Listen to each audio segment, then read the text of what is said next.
Equation থেকে প্রাপ্ত cos 2a সমান cos square a minus sin square a। তো আমরা এখানে চেষ্টা করব যে কিভাবে tan এ কনভার্ট করতে পারি। তো আমাদের টার্গেট একটাই, tan নিয়ে আসা। তো এখানে আমরা cos স্কয়ার a কমন নিলাম, তাহলে 1 minus sin square a by cos square a। cos square a common নয়, 1 minus sin square by cos square হলো। তো sin square by cos square সমান আমরা লিখতে পারি tan স্কয়ার। আবার cos স্কয়ার কে ভাঙলে আমরা লিখতে পারি 1 by sec square, 1 by sec square. তাহলে আমরা দেখতে পারতেছি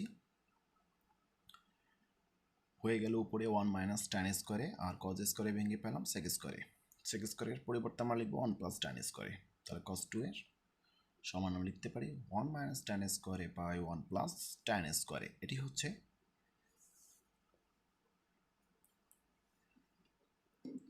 এখন আমরা এখানে sin 3 এর সূত্রটি দেখব কি রকম।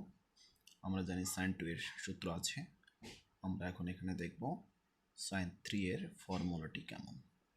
এই জন্য ছোট্ট একটু কাজ করতে হবে, 3a কে ভেঙে নিতে হবে 2a plus a, that is 3 হয়ে গেল।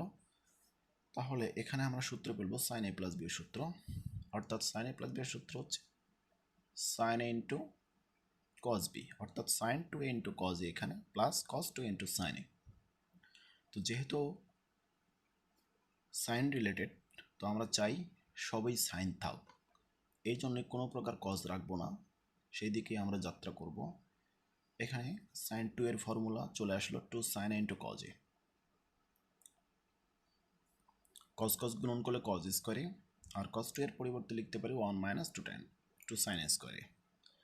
তো এখন ক্যালকুলেশন করে দিলাম, মাল্টিপ্লাই করে যেটা পেলাম সেটা হচ্ছে 2 sin a মাইনাস 2 sin কিউবে plus sin a minus 2 sin কিউবে।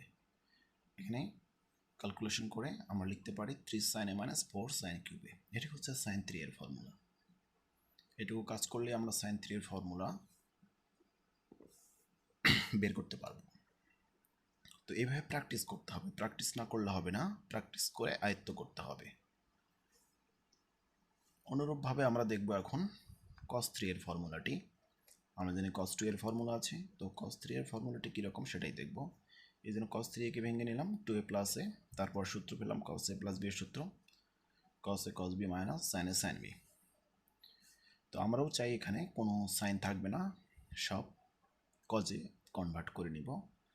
তো আমরা দেখতে পারতেছি cos 2 এর ফর্মুলা 2 cos স্কয়ার মাইনাস 1, আর sin 2 কে ভেঙে পাবো 2 sin a into cos a into sin a, আবার sin a গুণন করলে sin স্কয়ার। sin স্কয়ারের পরিবর্তে আমরা লিখতে পারি 1 মাইনাস cos স্কয়ার। তো মাল্টিপ্লাই করে দিলে আমরা যা পাই, ক্যালকুলেশন করে cos 3 এর সমান 4 cos cube minus 3 cos a। এটি হচ্ছে cos 3 এর ফর্মুলা। এখন tan 3a কে যদি আমরা ভাঙাই tan 2a প্লাস a, তাহলে tan a প্লাস b এর ফর্মুলাটা ফেললে আমরা এটা পাই। তো tan 2 এর যে ফর্মুলাটা আমরা শিখেছি সেটা এখন এখানে লিখে ফেলি, 2 tan a by 1 minus tan square a plus tan a। আবার tan 2 এর ফর্মুলা ফেলবো এখানে, তাহলে 1 মাইনাস tan 2 এর ফর্মুলা হচ্ছে 2 tan a by 1 minus tan square a into tan a। এখন আমরা লব ও হর এলসিএম করব, অর্থাৎ লসাগু করব। এখানে লসাগু করলে আসে 1 মাইনাস tan স্কয়ার a, তাহলে উপরে 2 tan a প্লাস একেবারে এখানে মাল্টিপ্লাই করে দিচ্ছি tan a 1 আর tan a minus tan square আর tan a tan cube a। অনুরূপভাবে হরে লসাগু করব আমরা, হরে লসাগু করলে দাঁড়াচ্ছে 1 minus tan square a, 1 minus tan square a 1 এর সঙ্গে মাল্টিপ্লাই করলে 1 মাইনাস tan স্কয়ার এই থাকবে, আর এখানে 2 tan a R tan a গুণন করলে 2 tan স্কয়ার।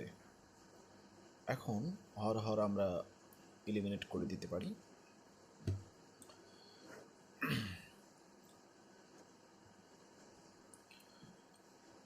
এখন আমরা ক্যালকুলেশন করি। 2 tan a plus tan a 3 tan a minus tan cube a, হরে লেখা যায় 1 মাইনাস 3 tan স্কোয়ার a। তো এটাকে আমরা tan 3 এর ফর্মুলা হিসেবে লিখতে পারি।